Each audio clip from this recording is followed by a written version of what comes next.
Si Batibat na ay yung succubus Yes. ng Oo. sa male, oo.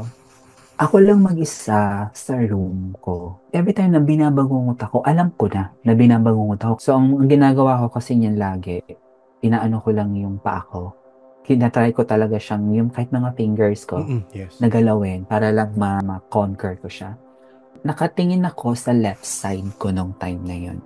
May nakadagan. Nakahawak siya sa akin, sa right Nakahawak. arm ko. Nakadagan siya sa right waist ko. Ah, And then, nakahawak ulit yung isang kamay niya sa right leg ko. okay. So, tapos with grip yun, Sir Nick. As in grip.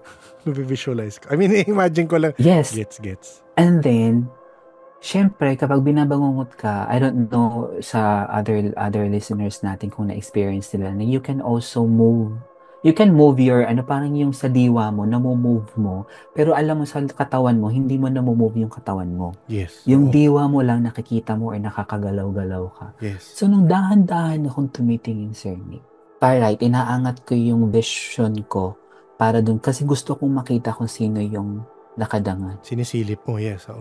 Oo. Nakita ko ang itsura ni Batibat with a smiling face, with the pointy ears, Okay. grayish yung kanyang skin, long hair, and mataba. Pwede mo describe yung hair? Yes, actually, Sir Nick, good question. Oo. Kasi, nung time na yan, hindi ko pa kilala ang Batibat, Oo. succubus, never ko pa kilala. It's just a parang nightmare experience for me. Nung nakita ko siya, dahan-dahan kong binalik, kumbaga paningin ko, sabi ko sa sarili ko, oh my God, sino yun? Bakit Mm. ang pangit? Mm. Mm. Tapos nakakatakot. Ang laki niya. As in, ang laki talaga niya, matabang mataba. Okay. Tapos pointy yung ears niya.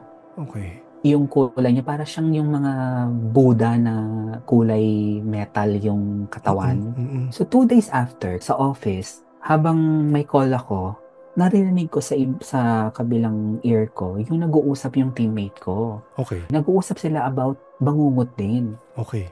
Tapos kinuwento ko. Oo. Tapos sabi ko, hindi ko makita, ano yun eh. Sabi niya, Drew, gusto mo bang makita kung sino talaga yun? Mm.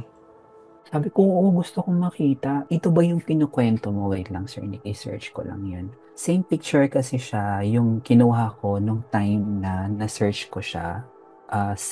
Every time na kinukwento ko to, same picture yung sinishare ko. Um, Okay. that one. Ganyan, oo. So, nung kinuwento sa akin, nung ka-teammate ko, tas sabi niya, Drew, ito ba ang nakita mo? Ito daw. Hanggang ay dahil kinakalibutan na naman ako. Kasi same siya exact mismo. Mas malaki nga lang talaga siya in person. Oo. Sabi ko, paano mo nalaman na ganyan? Sabi niya, hindi ka nag-iisa. Oo. Na-experience ko din yan. Sabi ko, bakit? Bakit sa akin? Sabi niya, may kailangan siya sa'yo. Okay. Sabi ko, anong kailangan niya sa akin? Sabi niya, malalaman mo yun. Sabi ko, kwento mo na lang sa akin kung ano, para alam ko na lang. Sabi niya, Tapos hindi na. Drew. Oo. Hindi Drew kasi iba-iba kasi per ano. Pero ang ano kasi nila is naghahanap sila ng makakabuntis sa kanila. Oo. Sabi ko, sa akin talaga?